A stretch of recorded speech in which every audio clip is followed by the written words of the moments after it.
Então, para quem não me conhece, meu nome é Cecília Vilas Boas Simão, eu sou psicóloga clínica e eu estou fazendo uma série sobre autoestima. Então, o primeiro vídeo eu falei um pouquinho o que é autoestima, como que a autoestima é construída.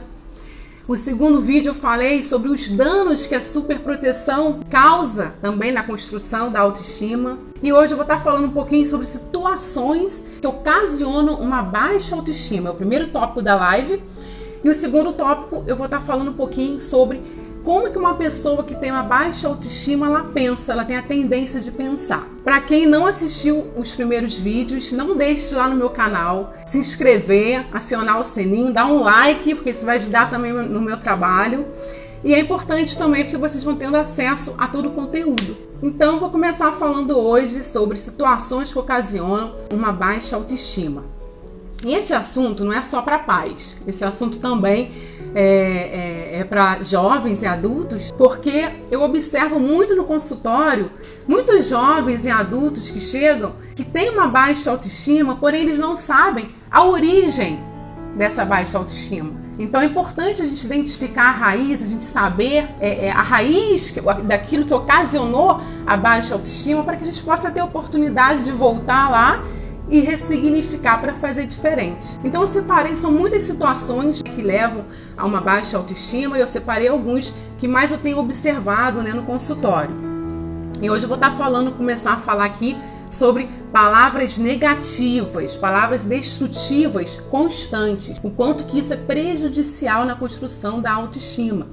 Então, quando os filhos, eles ouvem muito pais falando: você é um burro, você não vai dar pra nada, onde você coloca a mão você quebra, a sua companhia não é agradável, você é irritante. Então, essas palavras, elas são muito nocivas na vida do indivíduo. Eu lembro, eu acompanhei uma jovem que, de tanto que a mãe falava pra ela: você é uma burra, você não vai dar pra nada, nem pra ser uma empregada doméstica você serve, porque nem uma casa você sabe arrumar. Então, de tanto que essa mãe foi falando essas palavras para essa filha, ela gerou uma crença de incapacidade muito grande. E essa jovem não conseguia passar de ano. Era uma jovem super inteligente, pegava as coisas rápido, porém ela tinha essa crença de incapacidade gerado aí de tanto essa mãe declarar essa palavra para ela. Porque existem também, que eu anotei aqui, a profecia autorrealizadora, de tanto que às vezes os pais, os cuidadores, eles lançam palavras na vida dos filhos, aquilo acaba acontecendo. Tem uma situação também de uma mãe que, muito cansada do trabalho, sempre chegava muito estressada, muito cansada, e o filho, às vezes, vinha com algumas dificuldades da escola e, às vezes, ele falava: mãe, eu tô precisando de ajuda para fazer esse trabalho, eu tô precisando de ajuda para entender essa disciplina. E a mãe sempre falava assim: se vira, que as minhas responsabilidades eu já faço. Então, você se vira, porque eu pago escola particular para você. Pergunta lá pro professor, pergunta lá pro coordenador, mas se vira. Então, de tanto que essa criança ela foi crescendo ouvindo a mãe falar isso para ele foi ficando introvertido. Então ele começou a ficar aquela criança tímida, introvertida, ao ponto que a mãe ficou muito preocupada. E um dia ela falou: meu filho, o que está acontecendo com você? Você não era assim, você era uma criança alegre, você era uma criança que falava as coisas, o que está acontecendo com você? E esse filho, ele falou: mãe, sempre que eu precisava da sua ajuda, você mandava me virar. E é o que eu estou tentando fazer. Porém, essa criança não tinha maturidade para isso, para resolver determinadas coisas, que ele precisava de um auxílio do pai. Então, nós como pais, nós precisamos ter muito cuidado como que a gente fala com os nossos filhos. Tem momentos que às vezes a gente está mais cansado, que a gente está estressado de um dia, a gente pode até falar alguma coisa que não é legal, mas que a gente possa, assim, depois pedir desculpa, pedir perdão, explicar o porquê que foi falado daquela forma, não é verdade? Porque assim a criança, ela vai crescendo e desenvolvendo, a sua autoestima de uma forma mais saudável. Porque essas palavras, elas viram um diálogo interior da criança. Então elas começam a fazer parte, do dia a dia da criança.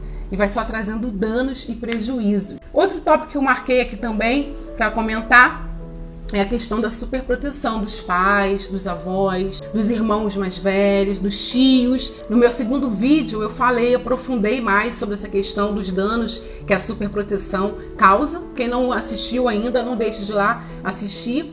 E eu vou dar só uma pincelada para quem não estava aqui na última live. Eu falei um pouquinho de como que é prejudicial a questão da superproteção, porque a criança ela cresce recebendo uma informação que ela não é capaz de fazer as coisas sozinha. E isso desenvolve o que nela? Uma crença de incapacidade. Então ela desenvolve a dificuldade de ter independência, de adquirir independência e autonomia. A independência, no caso, é quando a gente consegue realizar as atividades sozinha, sem ter que ter o outro do lado, e a autonomia, que no caso seria a capacidade que a gente tem de escolher, de tomar uma decisão, sem ter um outro ao lado. E eu anotei aqui também o excesso de liberdade. Como que a criança precisa do limite e da disciplina.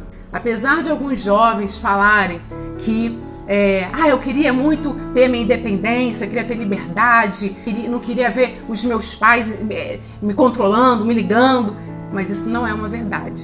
Eu atendo muitos jovens que falam isso, né, no consultório. Eles falam assim: Cecília, como que eu sinto falta de ter que a minha mãe me ligasse, que meu pai me ligasse para saber onde eu tô, o que eu tô fazendo. Eu vejo os pais dos meus amigos fazendo isso e eu não tenho isso em casa. E isso é muito ruim. Então, no fundo, o jovem ele sente falta. Tem um autor que ele fala que uma das causas do desenvolvimento de uma personalidade narcisista é o desequilíbrio entre o afeto e o limite. Porque o afeto demais com pouco limite dá problema, não é verdade? E o limite demais também com pouco afeto também. Então nós como pais, nós precisamos muito estar buscando aí o equilíbrio. E o outro tópico aqui que eu anotei também: desânimo e desistência diante das dificuldades.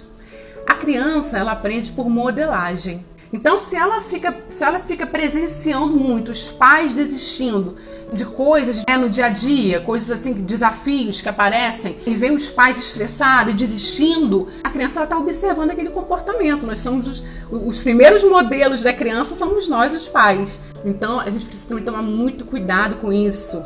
Eu tenho um exemplo, né, ano passado, no final do ano, próximo ao Natal, a fila do supermercado já estava assim, tendo uma certa dificuldade, já não estava com tanta rapidez. E tinha um pai com uma criança atrás de mim, essa criança devia ter mais ou menos uns 9 anos, e eu tô vendo o pai: essa fila não anda, não tô aguentando. Ele pegava a compra e botava no chão e pegava a compra de novo, e reclamando, até que chegou uma hora que ele jogou as compras e falou assim: quer saber? Eu vou embora. E o menininho, ele falou assim: papai, mas a mamãe tá em casa esperando essas compras para ceia. E aquele pai foi embora. Então, se essa criança ela presencia muito esses comportamentos do pai, provavelmente ele pode vir a desenvolver comportamento dessa forma, tá? E vai trazer o quê? Muita frustração para ele. Ele vai ser um jovem, um adulto frustrado. Porque o que na vida a gente não precisa de paciência? Então, que a gente também possa ter cuidado aí com isso. Outro tópico que eu anotei aqui: expectativas altas ou baixas demais. A gente sabe que é importante a gente traçar metas a curto, a médio e a longo prazo. Isso é muito importante, porque dessa forma a gente não se perde, dessa forma a gente tem uma direção. Mesmo que a gente não realize ali os 100% do que a gente anotou, mas se a gente alcançar em 70%, 80%, já está ótimo. Porém, metas, né, expectativas altas demais ou baixas demais também é muito prejudicial. Um exemplo aí de uma expectativa alta, eu vejo muito isso também acontecendo, são pais que exigem que os filhos tirem 9, tire 10, se ele tirar um 7, se ele tirar um 7,5, os pais já ficam nervosos, já ficam: mas como que você tirou essa nota? Mas como que pode? E tal. Lógico que nós como pais, cabe a nós sim orientarmos, né, os nossos filhos para que eles possam estudar para tirar 10. Mas se a gente viu que o filho se esforçou, se dedicou e não tirou 10, tirou um 6, tirou um 7, ele não pode ser punido por isso, não é verdade? Porque a gente viu que ele se esforçou para aquela prova. Porque nos cabe a gente chegar até o nosso filho, tentar identificar onde que você está tendo problema, se está precisando de um professor particular, o que está acontecendo. Então esse é o apoio que eles esperam. Com a expectativa baixa também demais é muito prejudicial, porque a expectativa baixa, a gente acaba também fazendo com que os nossos filhos sejam medianos. Tem muitos pais que incentivam os filhos a estudarem só para passar de ano. Isso é ruim, porque ele vai levar esse comportamento para a vida. E a gente sabe que não é legal mesmo. Outra situação que eu anotei aqui, disciplina inconstante. Isso também é muito prejudicial. Como eu vejo isso também no consultório. Uma semana a criança vai usar o celular, o computador a partir de 5h30 da tarde.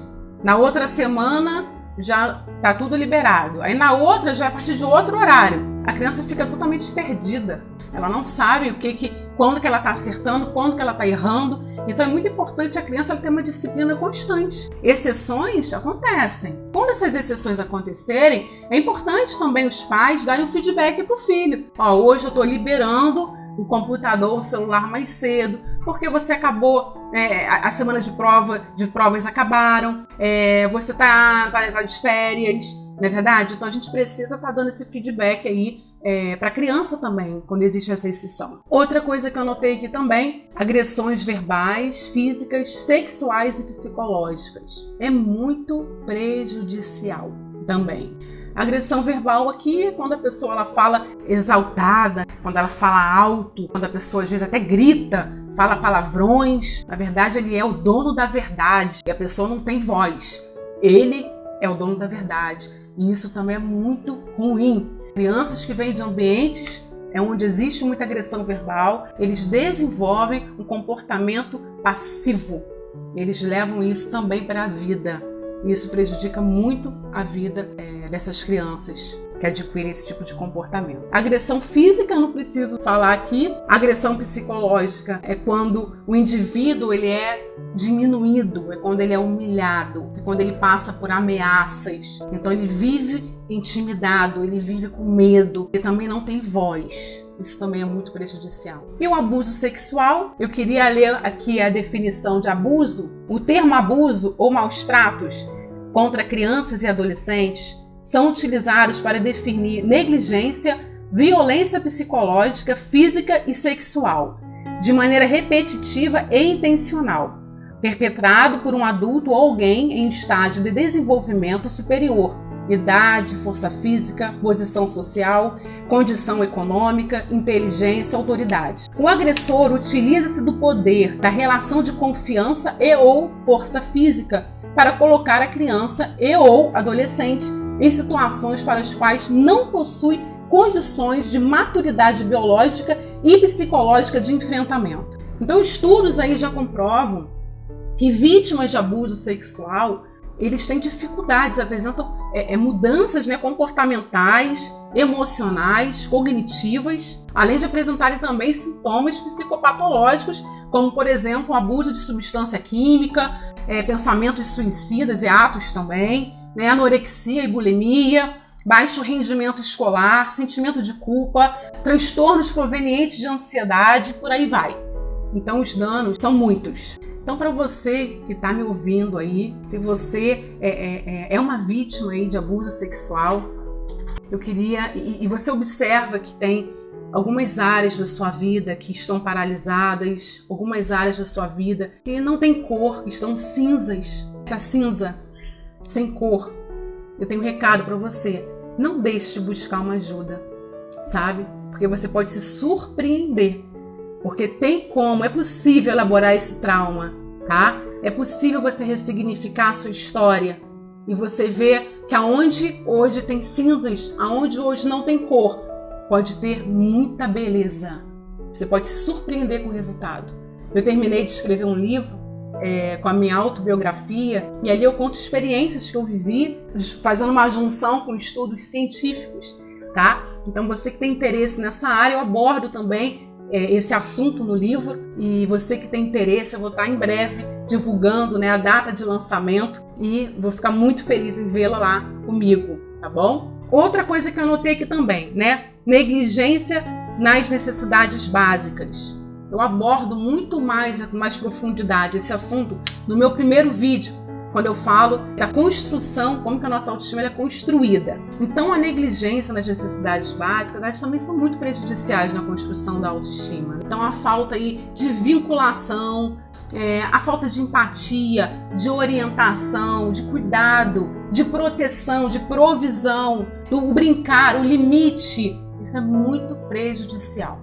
Então, que a gente possa também estar desenvolvendo aí essas habilidades para quem não recebeu isso, que a gente possa estar identificando para a gente poder estar fazendo diferente com os nossos filhos. E, por último, para a gente terminar o primeiro tópico dessa live, eu coloquei aqui, projetar no filho o sonho não realizado.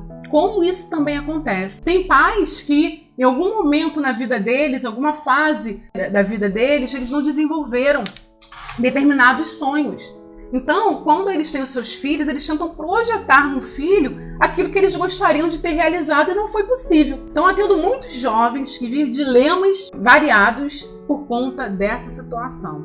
Então, tem jovens que falam assim, Cecília, eu quero fazer faculdade de nutrição, mas os meus pais querem que eu faça medicina, porém eu não me vejo sendo médico, eu não me vejo estudando para ser médico. Então, isso é muito ruim. Tem pais que até aceitam que o filho escolha a faculdade que ele quer, porém eles aceitam entre aspas, vamos dizer assim.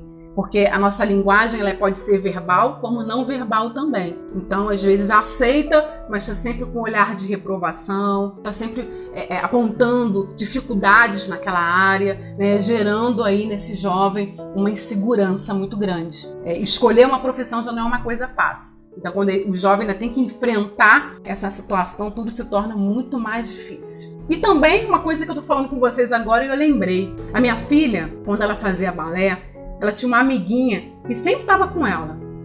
Mas a amiguinha dela fazia o balé, mas tão triste, um semblante tão triste. E um dia eu perguntei pra minha filha, né? Eu falei assim, filha, por que a sua amiguinha ela fica tão triste na aula? E ela falou assim pra mim, mãe, é porque ela é obrigada a fazer balé. E um dia, né, que eu sempre ficava assistindo a aula para depois voltar com a minha filha para casa, e um dia eu consegui estar com essa mãe. E essa mãe, ela falava, nossa, como eu me realizo vendo a minha filha fazer balé. Meu sonho era ser uma bailarina. Então, olha aí, outra situação diferente, onde a mãe projetava na filha aquilo que ela não foi. Porém, era notório que aquela criança ela não estava se agradando, né, daquilo. Então, precisamos também tomar muito cuidado com isso. Então, agora eu estou indo para o segundo tópico da live. Para quem chegou aí agora, eu falei um pouquinho sobre situações que ocasionam uma baixa autoestima. E agora eu vou estar falando sobre como que as pessoas que têm uma baixa autoestima, elas têm a tendência de pensar. E a primeira coisa que eu vou estar falando aqui com vocês é que esses pensamentos, eles são pensamentos disfuncionais. E para a terapia cognitivo-comportamental, nós damos o nome de distorção cognitiva.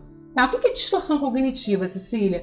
É quando a pessoa ela tem a tendência a exagerar nos pensamentos, a ter pensamentos irracionais. Então eu selecionei alguns aqui que eu mais observo no consultório acontecer. Então o primeiro que eu marquei aqui foi desqualificando o positivo.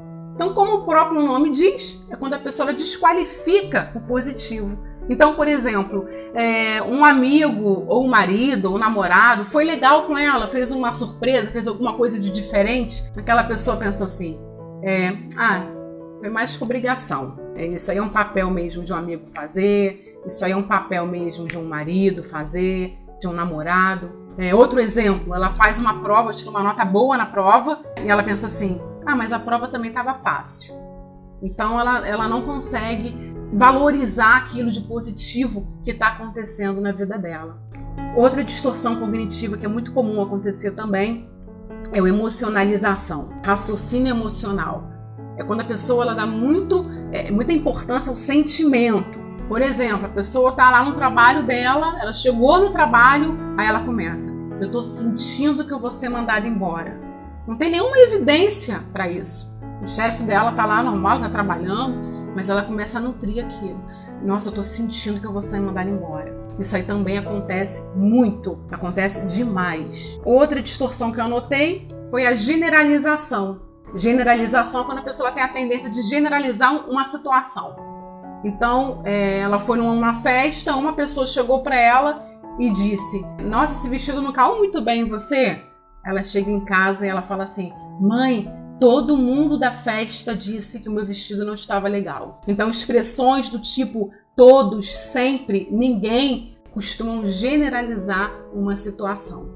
Outra distorção que eu coloquei é leitura mental. O que é isso, Cecília? Leitura mental, quando a pessoa está tentando adivinhar o que o outro está pensando a respeito dela. Então ela está ali falando com uma pessoa e ela está assim: ele acha que eu sou uma fracassada, ele acha que eu estou mentindo. Ou então outro exemplo, ela está apresentando um trabalho e ela começa: ninguém está gostando da minha apresentação, tá todo mundo achando horrível a minha apresentação, tá? Então isso é leitura mental, isso acontece muito também. Outra que eu marquei aqui, rotulação. Rotulação é quando a pessoa ela faz rótulos a respeito dela mesma e do outro. Então, por exemplo, ela sempre fez aquele trabalho daquela maneira.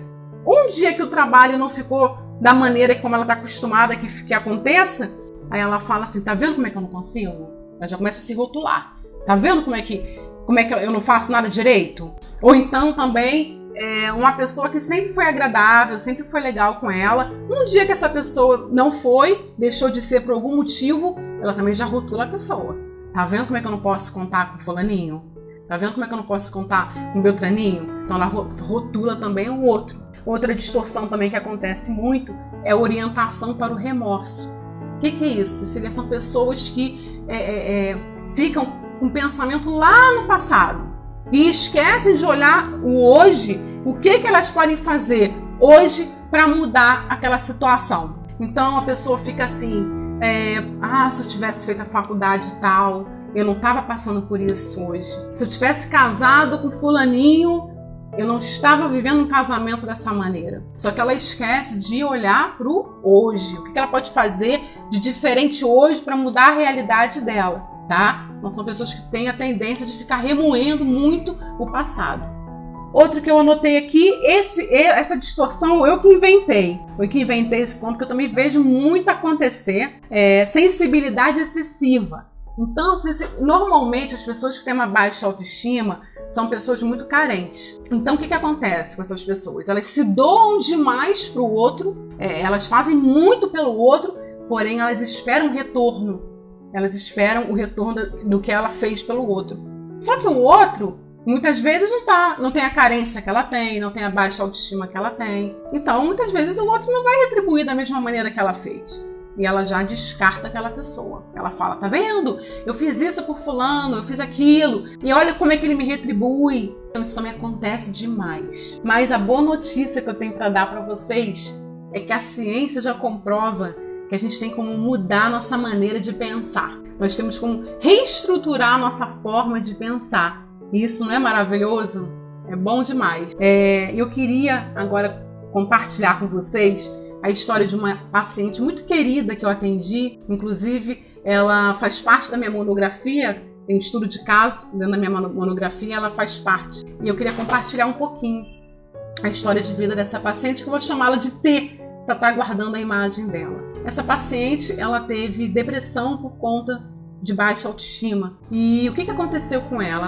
Ela nasceu prematura, com 5 meses, e a mãe dela, na época, o médico falou: tem certeza que a senhora vai querer ter essa criança? Vai nascer com problemas, vai nascer com algum tipo de deficiência, E a mãe: não, eu vou assumir e tal. E manteve os aparelhos lá ligados. Porém, toda a briga que essa jovem tem com essa mãe, voltando um pouquinho, ela desenvolveu paralisia cerebral. Então, por conta disso, ela teve a parte motora dos membros inferiores comprometida. Então, ela anda com dificuldade, ela precisa de um andador para andar. Porém, isso não atrapalha a rotina dela. Ela vai para fisioterapia, ela vai para natação, vai para faculdade. Não impede o dia a dia dela, ela vai sozinha, ela faz tudo sozinha. Mas sempre que essa jovem tem uma briga com essa mãe, o que essa mãe fala para essa jovem? Se eu pudesse voltar no tempo e ter desligado, ter autorizado aquele médico a desligar os aparelhos. Ela se arrumava e ela pedia uma opinião para a mãe. Então ela falava: mãe, como que eu tô? Essa roupa caiu bem, eu tô bem. E a mãe falava assim para ela: pra que você quer ficar bonita? Ninguém olha para deficiente. Então essa mãe, ela cresceu ouvindo essa mãe falando essas palavras para ela, né? Você é imprestável, se eu tivesse coragem eu pegava uma faca e enfiava em você. Enfim, e palavras desse tipo. E o que aconteceu? Um dia, na consulta, eu passei um exercício para essa jovem fazer. E o exercício era o seguinte: o primeiro bonequinho normal, tá? Com os raios em volta. Então, esse primeiro bonequinho era para ela escrever palavras que ela recebeu desde a infância, que foram construtivas para a autoestima dela. E o segundo bonequinho seria o contrário. Ela iria escrever palavras que foram destrutivas para a construção da autoestima dela. E o terceiro bonequinho, para cada palavra que ela recebeu negativa, ela iria rabiscar e ela iria botar uma palavra, escrever a palavra que ela sabe que ela é. Então, se ela foi chamada de burra, ela colocou: eu sou inteligente, eu faço faculdade, sou uma boa aluna. Você é egoísta, ou ela ouviu muito que ela era egoísta, rabiscava: eu sou prestativa. E essa jovem volta na próxima semana na consulta e ela fala: Cecília, você não sabe o que aconteceu. E ela falando: como foi difícil fazer esse exercício. Quando chegou no bonequinho para escrever as palavras que eu recebi, que foram destrutivas para mim, eu me vi claramente assim, como se eu tivesse voltado a ser criança, e é como se a minha mãe estivesse do meu lado apontando o dedo para mim e falando todas aquelas palavras. Então, como foi difícil, mas eu consegui fazer o exercício. E depois que eu fiz o exercício, Cecília, a sensação que eu tive é como se eu tivesse com uma venda nos olhos e essa venda tivesse caído. Porque ela falou: como eu vi que aquelas palavras que a minha mãe fala pra mim não tem nada a ver, né? São irreais, não tem poder sobre a minha vida. E ela começou através do tratamento, foi um período aí de tratamento, né? Depois disso, essa jovem, ela começou a florescer em várias áreas da vida dela. Então, por exemplo, era uma mãe muito autoritária que ela tinha. Depois desse exercício, ela falou que teve coragem de chamar essa mãe e falar com a mãe: olha, mãe, eu queria te dizer o quanto que essas palavras que você fala para mim, né, me prejudicam emocionalmente. E essa mãe tem uma história de vida e trazia com ela também muitas crenças disfuncionais. E essa mãe falava para ela: minha filha, eu quero te pedir desculpa, porque na minha visão, a vida já não é fácil para uma pessoa que não é deficiente física. Então imagina para uma pessoa que é. Então eu achava que eu falando essas palavras para você, você se tornaria uma pessoa mais forte. E ali as duas se reconciliaram. E sempre que eles vinham a ter algum tipo de discussão, que a mãe começava a falar as palavras, ela: mãe, lembra da nossa conversa? E a mãe parava ali. E essa jovem hoje, ela ressignificou a história de vida dela, ela floresce, tem florescido cada vez mais. Eu ainda acompanho, né, de longe, mas acompanho. E é muito gratificante quando eu falo dessa história. E para fechar, eu queria deixar uma palavra que está em Provérbios, que diz: a língua, ela tem um poder tanto de trazer vida quanto de trazer morte também. Então a gente vê um órgão tão pequeno, mas que tem tanto poder. Então que a gente possa escolher pela vida, levar vida, que a gente possa escolher abençoar os nossos filhos, abençoar a nossa casa, abençoar o nosso marido, o nosso trabalho, porque quando a gente escolhe por isso, tudo muda. Muda a nossa forma de pensar, muda a nossa maneira de ver o outro. Então que a gente possa escolher pela vida, que a gente possa usar a nossa língua para levar vida para as pessoas que estão à nossa volta e para a nossa família. Amém? Eu estou fazendo uma série sobre autoestima. Então, o primeiro vídeo eu falo o que é autoestima, como que a nossa autoestima ela é construída. No segundo vídeo eu falei um pouquinho sobre os danos que a superproteção traz também na construção da autoestima. E hoje eu falei sobre situações que ocasionam uma baixa autoestima e como que uma pessoa que tem uma baixa autoestima ela tem a tendência de pensar. Então, esses vídeos se encontram no meu canal no YouTube. Para quem não foi lá, não deixe de se inscrever, acionar o sininho, dar um like, porque isso ajuda também no meu trabalho. E eu espero que vocês tenham gostado. Então, um beijo no coração de cada um de vocês. Um beijão aí, tá bom? Um beijão. Tchau!